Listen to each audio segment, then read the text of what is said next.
All right, everybody, we are back on YouTube, and this will be the first video since quarterfinals, I believe. So we're hoping to get a little more consistent schedule. And today, I got Coach Matt here, and we're going to break down all the events from the CrossFit Games from like a coach, athlete, and analytical standpoint. And I'll share some things that I experienced while we're going through the event. First, I want to preface everything that we're going to be talking about. We're going to keep it very analytical and keep it to the events, and that's not ignoring the fact that what happened to the CrossFit Games was a complete tragedy. So I highly encourage you guys, if you're able to, I'm going to put the GoFundMe to donate to Lazar's family to help them out a little bit, and just keep that in the forefront of your minds as we continue on with the CrossFit season and through other events, and let's make sure that Lazar's name isn't ever forgotten. All right, with that being said, we are going to go ahead and start with event one, which was Lake Day. It's going to be 4-time. It was a 3.5 mile run and an 800-meter swim, open water. I'm going to let Matt start with like what he wanted to see from me and maybe other athletes, and what something coaches are going to be looking at as opposed to athletes. Yeah. So going into this event, what we're thinking is we got to stay with a certain pack. And for this workout, we wanted, or I should say for this workout, I wanted Dallin to approach the water a little bit more fatigued and be okay with that. You know, high heart rate, potentially like a 175 or above, maybe even like a 180, who knows? You know, because he's a really, really strong swimmer and he's progressed a lot for running. And so, you know, we talked about finding his group, sticking with the group, and not making any big changes with the last like mile remaining. Yeah, so that's I always know who I need to pay attention to with running, and we've been working on running a ton this year, and so I have an idea of where everyone's pace is at, 'cause that's something I'm paying attention to. So very quickly found my group, and my group was actually just like 2 of us. It was like Brandon Luckett for the most part, and then there was a big group a little bit ahead of us running us just a little bit faster. But a couple fun facts. We started our first run at like low 4-minute mile pace is what my watch picked up, which is a terrible idea, starting a 3.5 mile run. And I don't know why we always do that, but without fail, whenever there's a run, we start way too fast. I got into the water not at a 175 heart rate. It was actually a 190 heart rate is what my watch told me, which is about as high as it goes.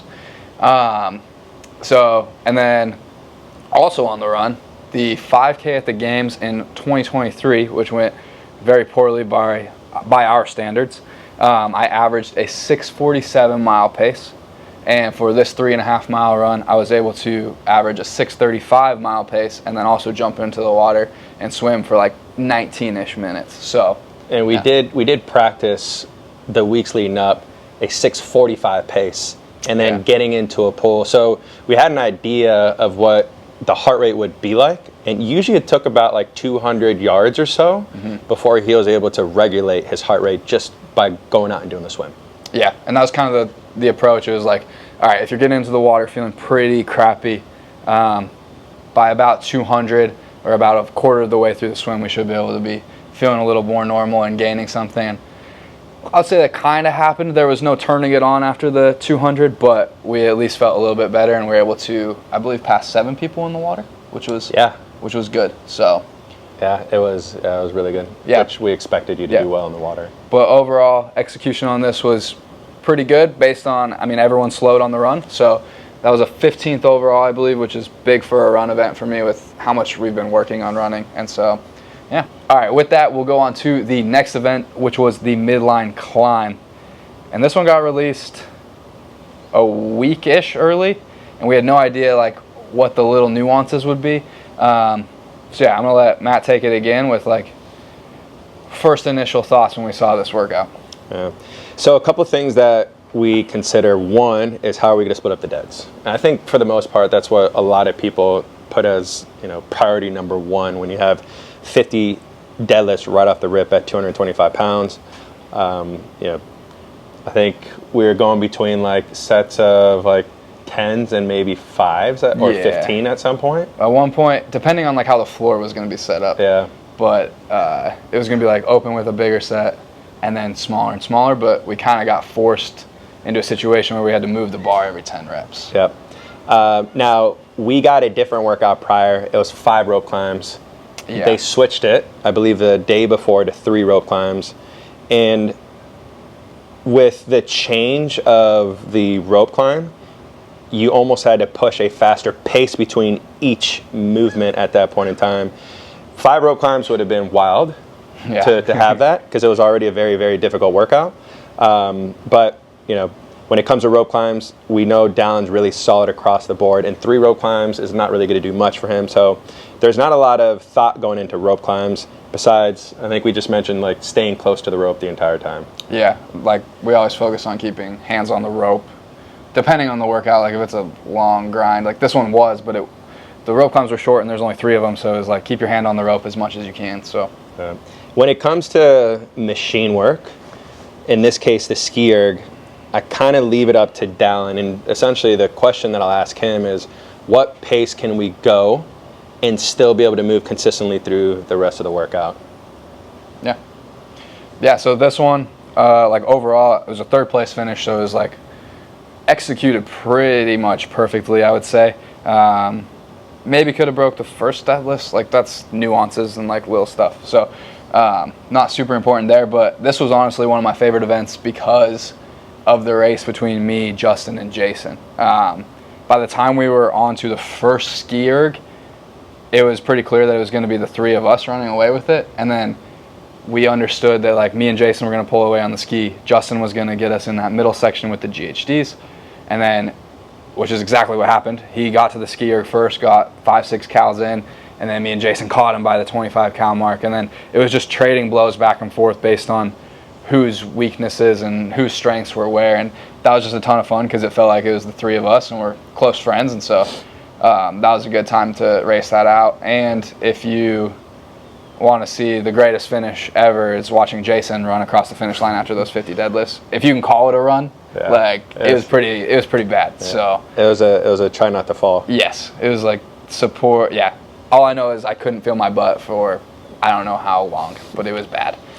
I think probably one of the coolest things of all this is, and something you've been working on, was how you finished with the deadlifts. At that point in time, I always use this phrase of, you just got to be an athlete. Yeah. And you get better and better at pulling a heavy bar, because I would argue that maybe a year or 2 ago, it wasn't in your wheelhouse. 225 is weird. It was like, not a super heavy bar, but like right in that range of 225, 245. And I think you held on to 3 sets of 10. 3 sets of 10, and then like a 5-5, and then like a 4-3-2, just like about to fail already. But at least by that time, you're looking around and you're like, okay, I know what I need to do, so I can almost break here for a second. You kind of walk through how you go the last, like, let's say like 20 reps of a hard workout like that, where you feel okay that you have to drop and hit like 3 or 4 sets. Yeah, so I mean, going into the last 20 deadlifts, I knew what Pat's time was from the previous heat, and then I knew Jason was a good 10 reps ahead of us, and I was closing on him, but based on how the 30th rep fell, I didn't think I could close the gap, and I wasn't able to because I was going to fail a deadlift. But where we're at is Jason's 38 reps in, I'm hitting the 35, 36, and Justin hasn't quite picked up the bar, and I'm acknowledging all of that and understanding, like, okay, I'm not going to get Jason, I'm not going to get Pat, no other times are really in the same realm right now. So as long as I'm staying ahead of Justin just enough to be able to push through the finish line, then it should put me where I need to be. Solid. And then that was a good finish. Yeah, 3rd overall on this one. We love top 3 finishes. So, yeah, and then we get to go into the Firestorm. Firestorm was 0 game plan whatsoever. And I think we acknowledged that before we even started. Mm-hmm. It was like the perfect opportunity to try and just see if we can go out and hang on. And I mean, I'll just go right like into, I'll break down each section of this workout because it's fast, but we jumped in 3 rounds for time, 15 cal echo bike, 11 burpees over the barricade. We decided we were going to send it, and I decided the first bike I was just going to go as hard as I could, which happened to be like a 117 RPM, and I got off the bike way faster than everyone else. Do the burpees, get to the next bike, it drops to like a 110. I'm like, that's fine, that's still way faster than everyone else is going. Do the burpees, Jason's getting a little bit closer, I get on the bike and I'm like fighting for my life to keep it over 100. And so like dropping from 117 down to 100, and I'm seeing 98 every once in a while. And I'm watching Jason just slowly creep in, and all I know is rewatching it. I have my hand up, my judge's hand's up, it's at 3, and Jason's hand's not even up. And then all of a sudden Jason's hand goes up and it's ticking way faster than mine. I had 3 cows left and he passes me, and I had absolutely nothing on the burpees. But yeah, that was a good race. And it was one of the questions on like Instagram was if there was an event I wish I would have paced better. And the only reason I wish I would have paced this one better was so that Jason didn't win. Yeah. But other than that, I like that I just went for it and just said, whatever happens, happens. So, yeah, I think you said it best. We acknowledged that he was going to go balls to the wall, and we knew by him going balls to the wall, it would still give him like a top 3 finish. So it was really like we were testing, and you know, the way I work as a coach is he says 117, 110, let's call it 98. We take that average. Next time we have something remotely similar to that, we just hit that average across. Yeah. And I'm pretty sure Jason biked 105 across, which I probably would have held 107 across if we're being honest. So, yeah. And what finish was that? I think that was a 2nd overall. So another good finish for the day before we head over to the track and field. Hey, real quick, while we're in the middle of this, don't forget to like and subscribe. Helps us out, helps get more content at different events. So make sure you guys do that. Like pulling up to the event was like, that was pretty cool, I think, for both of us when we were walking in. It had like the Friday night light feel. The lights were on and the stadium filled up pretty well, and it was a very nice facility, so that was a lot of fun. And it was cool to be outside of the venue and just, I don't know, just be outside again. But yeah, so we have a 1,600 meter run for time, and then at the 12-minute mark we were going to do a sprint. It was 50 yards down, 50 yards back with a bag, 75 down, 75 back with a bag, and then a 100-yard sprint through the finish. So I'm gonna let Matt go again, talk about strategy and what we wanted to see, and then I'll talk you through some of my experience. Yeah, I think we were going back and forth on our 400-meter pace and what we were wanting to hold. Yeah. I think ultimately we were searching for a sub 5:10. Yeah. After the events that have already happened, legs are already feeling a little tight right now. Yeah. And my current PR at this time was a 5:15 mile. So we were going for a 5-second PR. We knew that would be under the 110 would be pretty competitive. But yeah, and then I think it came down to this choice of when you're on your final lap, or even like the final stretch, the last 200 meters of that 1,600 meter run, decide if it's worth it to pass the next person in front of you. Yeah. So, you know, if someone is 10 meters ahead of you and it doesn't feel like you're going to pass them, conserve that energy for what is going to happen on the field shortly after. And so, you know, this is something that we've been working on for a long time. And I think it really paid off this year as far as the running went. And I don't know where you ranked inside of that, just doing the 1,600, but potentially like 15th or better, somewhere in that range. I think it was 15 to 18-ish. Yeah. But like still. And not to mention like 15th it's a great place to be for you because it shows progress. Yeah. We're not happy with being in 15th, but it shows that we're improving on that run. And then the second part, there's little intricate details about this style of event. When you're sprinting down, we're telling you push off the line hard and stride. Pick up the implement and move. So you're going to pick up and move at the same time. And you're just thinking like move the legs and move your free arm. Yeah. And I don't even know if you have the ability to do that. It's so awkward, right? Like the bag, but and then there's another detail where it's like if the goal line is 3 yards ahead, throw the bag before because the momentum will take the bag past the goal line. With all that being said, we're hoping that these little details work. Yeah, exactly. And so we warm up, we get out for the 1,600 meter, understanding everyone's going to start out pretty quick. That's okay on a mile, like the first little bit you're jockeying for a position, especially when there was almost 20 of us on one track, which was wild, it was also a lot of fun because there was racing and changing of position. But by the time we were like 2 laps in, that main group started to break just a little bit away from me. And then I was going to come in after the main group, and I was with Henrik and Jason, like maybe 5 to 10 meters between each of us. And going into the last straightaway, I was able to pick off Henrik, and I came in right behind Jason again. So that was kind of annoying, but at least I got Henrik on that last one. PR'd my mile by 1 second. We got the 5:14, which I was like, that's a really fast mile, but it's still not fast enough, which is crazy. Like Ricky's running 4:55 or whatever it was. So we're gonna be chasing the sub 5-minute mile this year. But I felt pretty good, like walking over to the sprint. And I was like, okay, like this is where we're gonna make up some ground. I thought the same thing. Because I was like, my legs feel pretty good.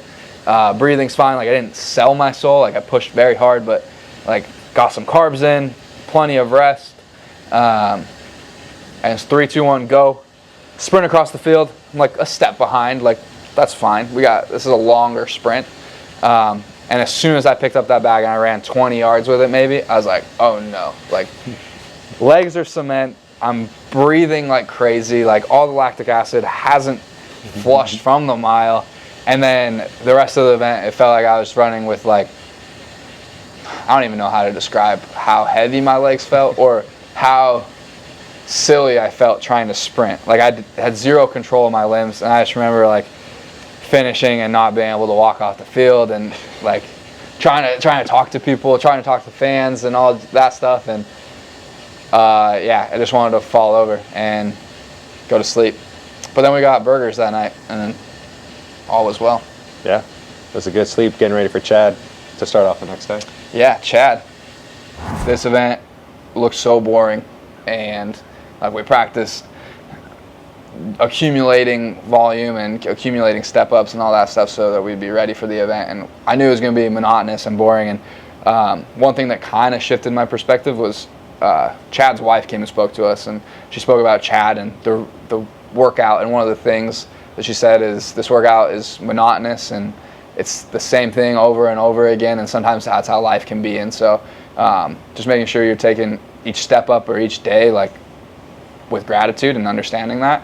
And so during this event, it gave me a lot of time to think about those things. You know, I thought about Lazar, I thought about my family and how grateful I am to be out here doing this and trying to treat that workout and all the workouts throughout the weekend like it could be my last. And that was those are some of the things that ran through my head during that workout. And I wouldn't say there was much strategy to it.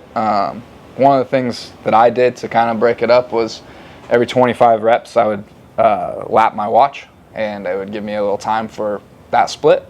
And I started around the 3:30 time, and then it slowly creeped to 4 minutes, and then by the end it was just trying to keep that under 4 minutes. And then kind of like on a lighter note for this workout, pretty early on, I know within like the first 50 reps, I got 2 no reps, and if you watched, 1 rep was step up, down, down, up, down, down. And that was 1 rep. So if you got a no rep, you had to restart on the other side no matter where you were. So I got 2 of those, cost me big. I'm right next to Pat, and I was just getting pretty frustrated. I needed to let it out, and so I just kind of joked with Pat. I was like, "Hey Pat, you gonna get one of these no reps so I can catch up to you? Because we're going synchro at this point." And unfortunately, he did not respond at all. He completely ignored me. So I will hold that against him. But do you have anything to say about Chad? No, I mean, really with that, I think the details and the efficiency. Yeah. You know, you're doing your toes pointed the same way. You're hitting the same spot every single time for that many reps. Yeah. And that, I think, you do that 1,000 times, it's going to create some separation. For sure. All right, onto the clean ladder. I'm sure there's like a ton we could talk about in the clean ladder. But like one of the big things I know you and I were going back and forth on was those first bars, like should we do any touch and go reps? Mm-hmm. And one of the nice parts about this event was I was on the floor for a long period of time. So it was like, that was honestly one of the coolest parts, was getting to just be out there. Because normally we're like rushed on. Mm-hmm. We do the event and then we're rushed off. And so just getting to be out there and like enjoy the atmosphere and enjoy the situation was cool. And then they also had all the coaches right there. So we were able to watch the first couple of events, or first couple heats, go and see like what our best strategy was. Yeah. I think the most nerve-wracking thing was the first number of reps. So it was the 3-3-2-2-1. Mm-hmm. And the big question was how many times are we going to power clean and when will we squat clean? Yeah. Because you saw a lot of mistakes across the board. Yeah. People that should have went through to the next heat. Yeah, very strong guys. Yeah, but maybe they did not do a clean soon enough instead of doing power clean. Trying to power the whole way. Yeah. So I think if you go watch that one, it's super interesting to see who powers, who touch and goes for how long, all of that stuff, and just like kind of take note. And found out like a lot of people, some people were able to pull it off, like some of the really strong, powerful guys. Mm-hmm. But even some of the really strong, powerful guys went singles all the way through, and they were able to be faster. So that was really fun. Highlight of this event was I had cleaned 365 2 weeks before the games for a PR, and so I was really hoping when we saw the clean ladder that I'd have the opportunity to do another like 365 or 365 plus clean. And so when we made it into the final round, like we were just pretty stoked to have the opportunity to clean 365 in a stadium full of people, and like there was a lot of hype, and so that was a lot of fun. But good. Yeah. Push pull. Yeah, I think that was solid. All right, push pull 2.0. I knew the handstand push-ups were coming. We've been working on those always. I know there was a lot of strategy that went into this one. If you want to talk about like how we ended up breaking it up. And so basically what we're thinking here is it's a fine line between moving too fast and failing. So we're taking too big of a risk too soon and failing the freestanding handstand push-ups, or going too slow and not have enough time to catch up to people for the freestanding handstand push-ups. So we constantly go back and forth, and I'm usually asking him questions to see what he's thinking, and then we'll kind of find what number we're going to settle on. I think on the handstand push-ups, the 45 to start. What was the number on that? I want to say you started like with like a 15 or a 10. Or I want to say I went 10, and then like 10, 10, 8, 7, and then it was like that 8 to 7 range to make it a 15 to finish it out. And then I do think I finished with a 5-5. Mm-hmm. So something like that. Like we broke it up quite a bit. I know I still beat quite a few people off of that. With all of the breaks though, so it like worked out well. And he's really good with being confident that as you look at the entire event, that it's okay if you split up the last 15 reps into a 5-5-5. When it comes to all the sled pulls, we're going to pull it with our total body, right? So I think we had seated in this position. Yeah, the first one was standing, and then we had seated. Yeah. Right, and so how do we move it with our body, right? And then arms last, because we're trying to conserve as much energy in the upper body as possible. With the strict handstand push-ups, again, I think at this point in time, we're just deciding, stick with this number, and then when you feel a moment of fatigue, then start to go a little bit less. So if the number is 5s to start, as he starts to approach a little bit of fatigue, because the total number is 30, he might go 3s and 2s, and it is okay because he can do really fast strict handstand push-up singles. It's really okay because you can do 1, let the lactic acid clear, 1, and what's really important, and the most nerve-wracking thing, it's really not the 75 handstand push-ups before. It's one of the most difficult things as a coach to watch your athlete do 15 freestanding handstand push-ups, knowing that it could almost go either way at any moment. There was a lot of great athletes out there that happened. It went south. It went south real quick. And so that's probably the most nerve-wracking part, but I think you went 15 for 15 on that. Yeah, no misses. And that's saying something considering the warm-up we had, because the warm-up was not good. Missing all over, flipping over the top of myself. James offering me advice while I'm frustrated, which, love you, James. But, yeah. So overall, like, it went really well, just very focused.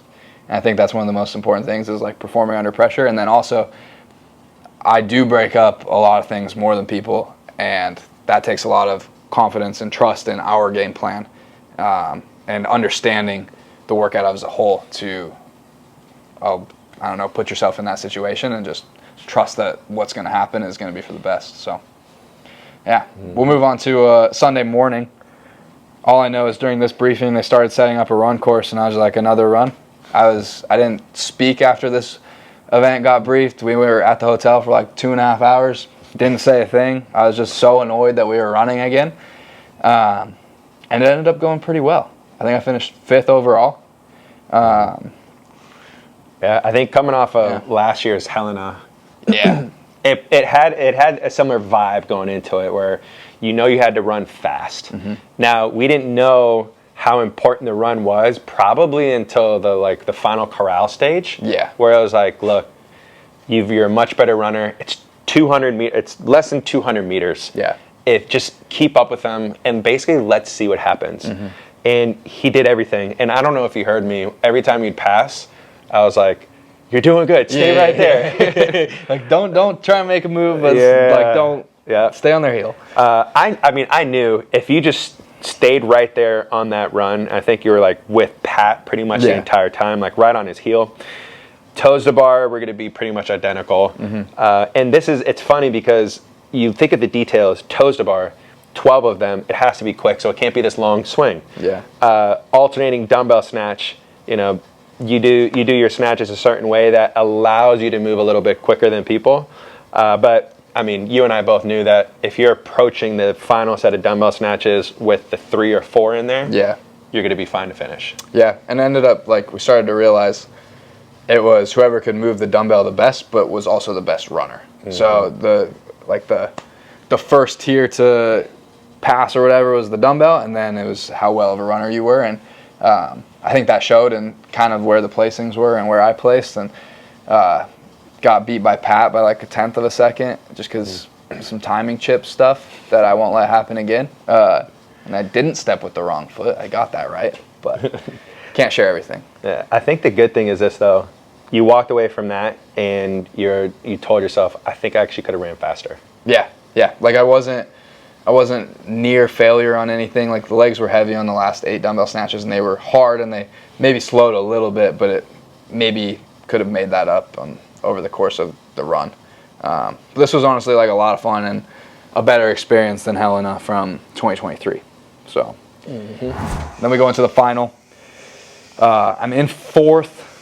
Kind of the highest we think I can place is 2nd based on the points, and then everything goes crazy when we see this event. And with this first one, there's not much strategy. No, not at all. You pretty much told me, I just got to go. I just got to send it. Yeah. I mean, I was confident I could carry the yoke and pick it up under any condition, and so it was just a full-out sprint, focusing on thruster cycle speed, just ripping that bar down back into a front squat. Was able to get 2nd overall on this event, and then we had a pretty quick reset. We're feeling not so great after sprinting, but good enough, and the adrenaline and confidence in my training is kind of what showed going into this final one. And what was the idea there? The thought right there is you just got to trust yourself. You got to trust your training at that time. You just sent it on that first workout. And so to be able to calm yourself down and trust yourself, don't do anything out of body at that time. Yeah. And, I think you walked over, you told me how you're going to split it up, and I just said, you're good, you're confident with it, go do it. Yeah. Yeah, and it came down to, like we mentioned earlier, being an athlete. I always kind of have a rough game plan of how long things should take and how I should split things up, and it's always open for interpretation once we start the workout. I'm always down to just change things based on how I feel.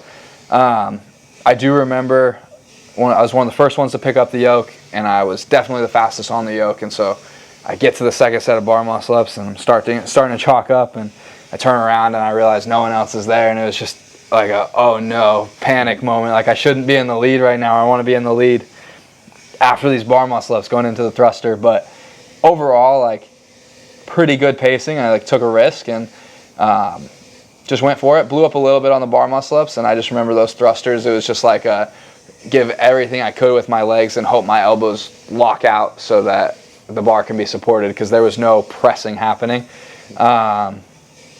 But yeah, it was this one, and then the Echo Bike burpee would be maybe the two that I would adjust some pacing on, but like hindsight's 2020. The only thing I would do different is the first set of bar muscle ups, 3s and 4s probably, instead of a bigger set of 6 or 7 to start it out.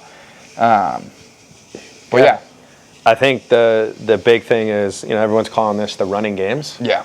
And you train running all year, and to place second on this type of programming, it speaks a volume to what you did all year when it comes to being out on the road, on the track, on the trail, with a ruck, with the sandbag, holding this. Like, there's a lot of running that went into last season. Yeah, and honestly, like, it got very monotonous, and one of the things that did help was like becoming a student of running, like understanding that I was training as a runner, not as a CrossFitter who runs. And I think that did help a lot, because it created like a different drive to understand the sport of running. And that was a lot of fun, and we definitely learned a lot. And unfortunately, that'll be another year of running. So we're going to lock in for that. But yeah, overall, placing this high with the amount of running and different workouts was a big win for us. And so lastly, we got a couple questions from Instagram, so we're going to answer those real quick, and then we'll wrap this video up. One of the first questions, what event was I most nervous for? It was probably the run total bar dumbbell snatch, because of the position I was in late in the weekend, and another run showed up. What one were you most nervous for me? For the freestanding handstand push-up. Because of the warm-up? Yeah, that didn't go smooth. What's your diet like during the games? Burgers every night, tons of candy, peanut butter and jelly sandwiches, shakes. What's like another thing? Carbs, just as many carbs as I can. Pre-made meals. Pre-made meals. How did the vibe of the arena compare to the Coliseum in Madison from an athlete perspective? And I'll like answer with one word. It was giant. Like, seeing Zeus inside the building, like, it was crazy, and it was honestly very cool. I thought the venue was awesome. I agree. Who is the king of the Echo Bike? It's still me. I placed higher than him. If it's 4-4, there's tie break, whatever. It's me. I'm the king of the Echo Bike. Were you aware that Jason was watching you through most of the workouts? Jason only watches me because he doesn't know how to pace, and he knows I'm good at it. And so he just tries to pace off me. You can ask him that. This is true. He told me that as well. This one says, what does it feel like to share the podium with a good friend like James? Is he now an inspiration or a friendly rival? I actually have pictures of James hung all over the house now, because he's my biggest inspiration. All right, you guys, thank you for watching. Make sure you, again, like and subscribe. We've got tons of new content coming. Tons of stuff with the Tier Cup, which is going to be super exciting, and you guys can keep your eye out for a video every Thursday. See, I'm back on my